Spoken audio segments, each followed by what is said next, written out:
चलिए जयराम जी को हम इजाजत देते हैं। नहीं अच्छा और सवाल है, और पूछ रहे हैं वो, चलिए और लेते हैं जयराम जी को। हाँ ये तो है, नहीं ये है, आप उनकी चिंता, आप उनको लेके परेशान कर। जयराम जी ये अच्छी स्ट्रेटेजी है।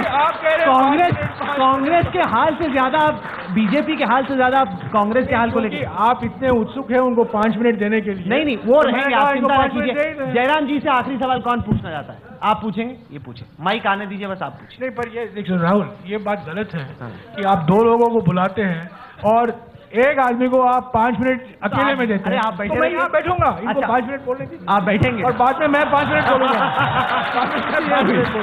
जयराम जी नहीं 5 मिनट मुझे दीजिएगा। चलिए ठीक है।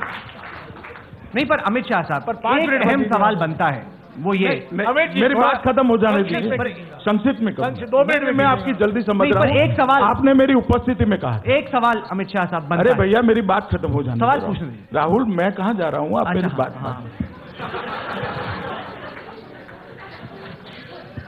मित्रों, एक जमाना था जब जनसंघ और भारतीय जनता पार्टी सुशासन और प्रशासन की बात करती थी।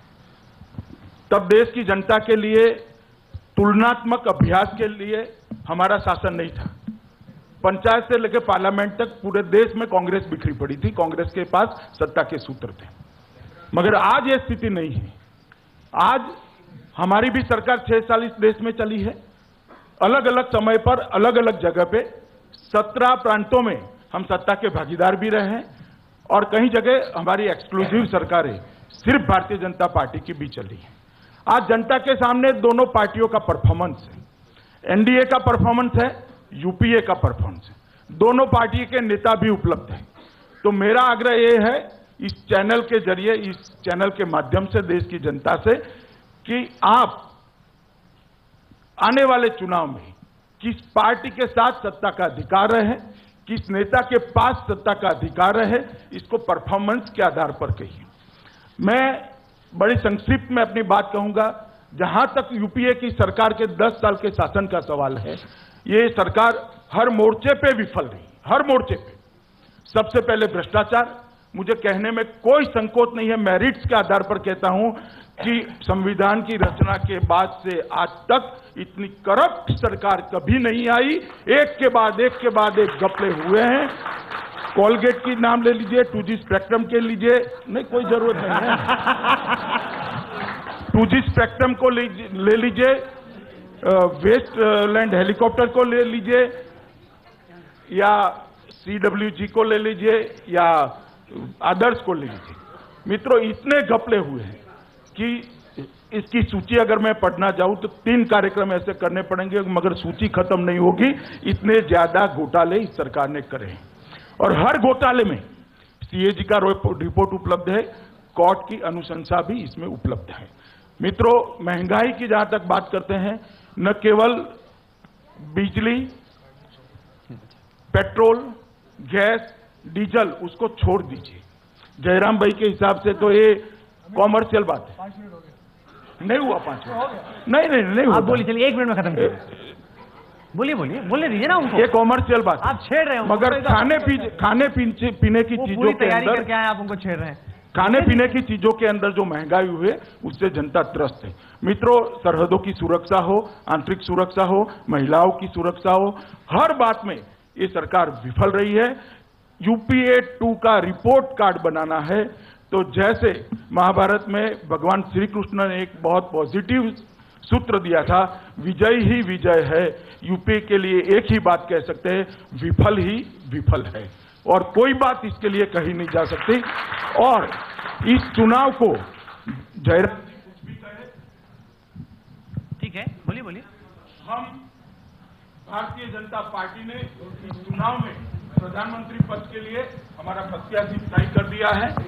हम श्रीमान मोदी जी के नेतृत्व में चुनाव लड़ने जा रहे हैं। हमने हमारा नेतृत्व 2 मिनट लगेंगे, हमने हमारा नेतृत्व लोगों के सामने प्रस्तुत कर दिया है। कांग्रेस भले न बोले मगर उन्होंने भी राहुल गांधी को प्रस्तुत किया है। राहुल गांधी और नरेंद्र मोदी की कंपैरिजन में करना नहीं चाहता, क्योंकि जयराम जी का ऑब्जेक्शन है कि राहुल जी को हमने प्रत्याशी नहीं बनाया है। इस बात को स्वीकार कर लेते हैं, मगर मोदी जी के लिए मैं निश्चित कहना चाहूंगा, क्योंकि हमने उनको प्रत्याशी बनाया है। मित्रों, एक साधारण कार्यकर्ता से मुख्य विपक्ष के प्रधानमंत्री पद के प्रत्याशी तक पहुंचने वाला, ये लोगों के बीच में रहने वाला, बारंबार जन आदेश प्राप्त करने वाला लोक नेता है, जिस पर एक भी करप्शन का आरोप आज तक नहीं हुआ। मित्रों, अब हो गया नहीं, दो सुनिए, ये चुनाव प्रचार नहीं है। मैं चुनाव प्रचार नहीं है। सवाल पूछने के लिए इसको कॉन्ट्राडिक्ट करे, मैं तो चाहता हूँ। जनता को भाषण दे रहे हैं। नहीं, क्यों भाजपा को जिताना चाहिए? आज का विषय है भाई। अमित शाह साहब, एक सवाल मैं आपसे पूछना चाहता हूँ। गलत। और ये बार बार आरोप लगता है, टीवी पर ऐसा नहीं किया जाता। एक बार जो आरोप, सवाल जवाब बार बार अमित शाह साहब सवाल पूछने दीजिए। बार बार जो आरोप लगता है, आप पर खुद व्यक्तिगत एक आरोप लगता है तंत्र के बेजा इस्तेमाल का। यह आरोप कई दफा अलग अलग रूप में निकल के आया। हाल में स्नूपगेट का मामला आया, आपने महिलाओं की सुरक्षा की बात की। आरोप यह लगा कि तंत्र का बेजा इस्तेमाल किया। मैं समझ गया आप क्या समझ गया सवाल। आप स्नूपगेट पे सवाल करना चाहते हैं, मुझे सुन लीजिए। नहीं, चिंता यह है कि क्या जब अमित शाह और मोदी दिल्ली आते हैं, अगर दिल्ली आते हैं, तो कहीं ऐसा तो नहीं कि तंत्र का बेजा इस्तेमाल होगा और सिटीजन्स की जो सिक्योरिटी है, जो प्राइवेसी है, उस पर अमित शाह की निगाह होगी। और कई सालों से राज्य में लोक आयुक्त है ही नहीं। दोनों चीजों के मैं जवाब लोक आयुक्त है ही नहीं। और भ्रष्टाचार, सवाल में एक सवाल भ्रष्टाचार के अमित जी से श्रीमान हरिश्चंद्र बनते हैं और लोक आयुक्त को नियुक्त नहीं करते। उसी में स्नूप गेट पे ही सवाल है मेरा कि स्नूप गेट पर अमित जी आपने अभी तक कुछ बोला नहीं है। ये साहेब कौन है? अभी बोल रहा हूं मैं। साहेब कौन? अभी बोल रहा हूं जी। आपने अच्छा मौका दे दिया इनको। साहेब कौन है पता? आप जानते हैं साहेब कौन है? नहीं। अच्छा, इनको 5 मिनट और बोलने का मौका दे। नहीं, पर बनता है सवाल। ऐसे कैसे मंच पे आए बिन सवाल के जवाब दिए चले जाए? अभी राहुल जी ने जो सवाल किया, इसके बारे में मैं राहुल जी इतना ही कहना चाहता हूं कि जिस तरह से पूरी दंगों की राजनीति नरेंद्र मोदी के इर्द गिर्द बुनने का प्रयास किया गया, अंततः देश की सर्वोच्च अदालत में से भी कुछ नहीं निकला। एनकाउंटर इर्द गिर्द ये ताना बाना बुना गया कि मैं गलत एनकाउंटर में लिप्त हूं, कोर्ट में से कुछ नहीं निकला। ना सीबीआई ने भी दूसरी चार्जशीट में कुछ निकाला। इसी तरह से स्नूपगेट के लिए एक जुडिशियल कमीशन का हमने रचना की है। जुडिशियल कमीशन अपना काम कर रहा है और मैं इस मन से पूरे देश की जनता को कहना चाहता हूं कि जिस दिन जुडिशियल कमीशन का रिपोर्ट आएगा, उस दिन आप देख लीजिएगा, इसमें भी प्रचार के अलावे और कुछ नहीं निकलेगा और बिल्कुल सरकार के हर नॉर्म्स के हिसाब से काम हुआ है। इस तरह से सरकार पाक साफ बाहर आएगी। पर जयराम जी, आप मानेंगे कि सीबीआई की जो दूसरी चार्जशीट आई, उसमें अमित शाह पर कोई केस हुआ नहीं? अगर कुछ बनता तो हो जाता केस। नहीं, देखिए, मैं भाषण नहीं देना चाहता हूं और जो सवाल आए हैं लोगों से, उसका जवाब मैंने दिया है। अगर और किसी को सवाल है, मैं जवाब देने के लिए तैयार हूं। पर गुजरात में भी इन्होंने सीएजी की बात की करके, ठीक है? सीएजी और पहले 5 मिनट भाषण में इन्होंने कहा था कि सीएजी की ओर से कई रिपोर्ट आए हैं हमारे भ्रष्टाचार के बारे में। गुजरात सरकार में भी सीएजी की कई रिपोर्ट आए हैं। वही सीएजी की रिपोर्ट है, वो स्टेट अकाउंटेंट जनरल की ओर से रिपोर्टें आई हैं। गुजरात स्टेट पेट्रोलियम कॉर्पोरेशन पर रिपोर्ट आए हैं। वो सब जब उनके यहाँ से रिपोर्ट आता है, वो गलत है, उन पर कोई कार्रवाई नहीं होनी चाहिए। पर यहाँ यूपीए सरकार के खिलाफ अगर कोई सीएजी की रिपोर्ट आती है, तो भाई ये तो बिल्कुल इसके अलावा और कोई सत्य नहीं हो सकता। तो ये डबल स्टैंडर्ड नहीं होने चाहिए। नहीं, पर देखिए जयराम जी, आप भारत सरकार में मंत्री हैं, आपको मालूम है। मैं आपको बता दूं, कोई सरकार कोर्ट को नहीं रोक सकती कार्रवाई करने से।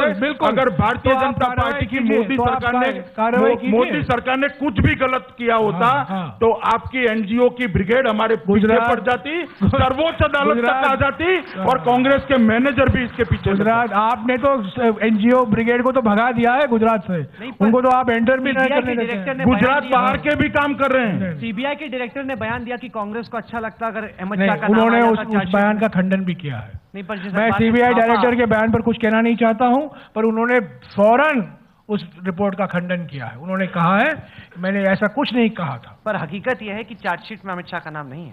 देखिए, सीबीआई के मामले में मैं नहीं जानता हूं, पर इनका आरोप है कि CBI Congress bureau of investigation है। पर यह तो अभी साबित हो गया है ना कि CBI central bureau of investigation है, कि इनका नाम चार्जशीट में नहीं है। ये लोग उम्मीद कर रहे थे कि इनका नाम चार्जशीट में हो, कि तब हम जनता के सामने जाकर कहें कि देखिए सीबीआई कांग्रेस का एक संस्था है, पर सीबीआई का नाम नहीं है। जयराम जी, एक मिनट, आपने जो कहा है हमने हस्तक्षेप नहीं किया। नहीं, मैं हस्तक्षेप नहीं कर रहा हूं, आपकी बात का जवाब दे रहा हूं। देश की जनता के सामने स्पष्टता रहनी चाहिए। सीबीआई ने चार्जशीट न कर कोई बहुत बड़ा एहसान मुझ पर नहीं किया है। चार्जशीट न करने का कारण अब मैं बताता हूं। सीबीआई की पहली चार्जशीट के खिलाफ क्वॉशिंग पिटीशन सुप्रीम कोर्ट में हुई है और उसमें पैरा वाइज रिमार्क मांगे गए हैं।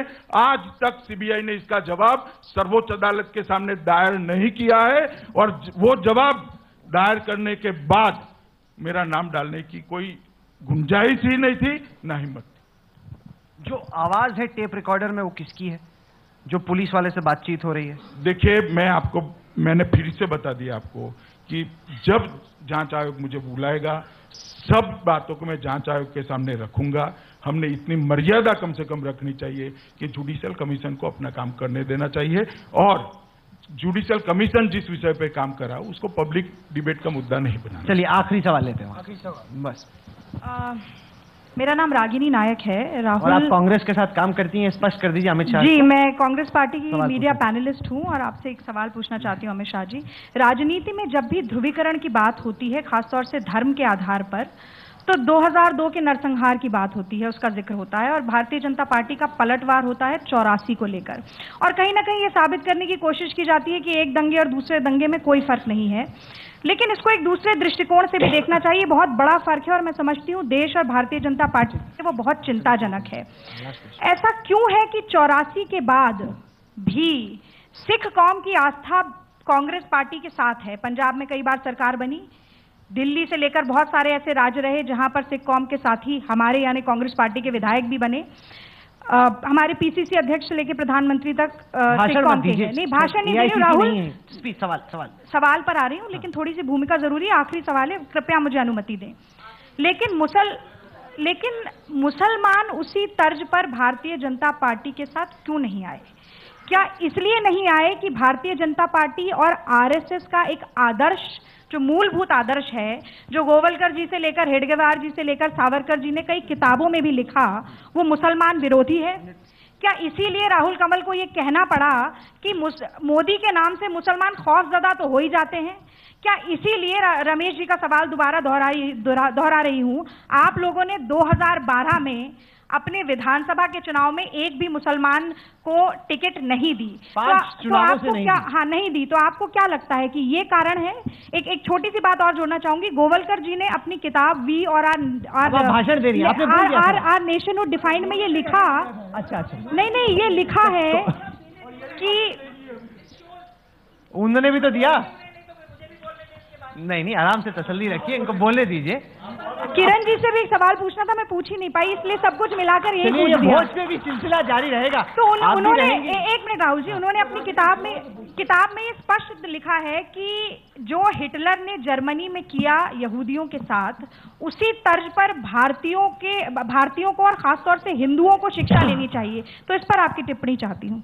पहली बात, गोलवालकर जी ने कभी ऐसा नहीं लिखा, कहीं ऐसा नहीं लिखा। आपने कौन सी किताब पढ़ी है मुझे मालूम नहीं है। अच्छा, अब आप बैठिए। मैंने भी पढ़ी है, कहीं नहीं है। हो सकता है कांग्रेस कार्यालय ने छपाई हो। नहीं। दूसरी बात, आपका जो दूसरा मुद्दा है, वो किताब को विड्रॉ कराया गया। आपका जो दूसरा मुद्दा है वो हमारे शासन में नहीं हुई। आपका जो दूसरा मुद्दा है कि मुसलमान क्यों वोट नहीं दे रहा है, इसका जवाब हम परफॉर्मेंस के आधार पर देंगे।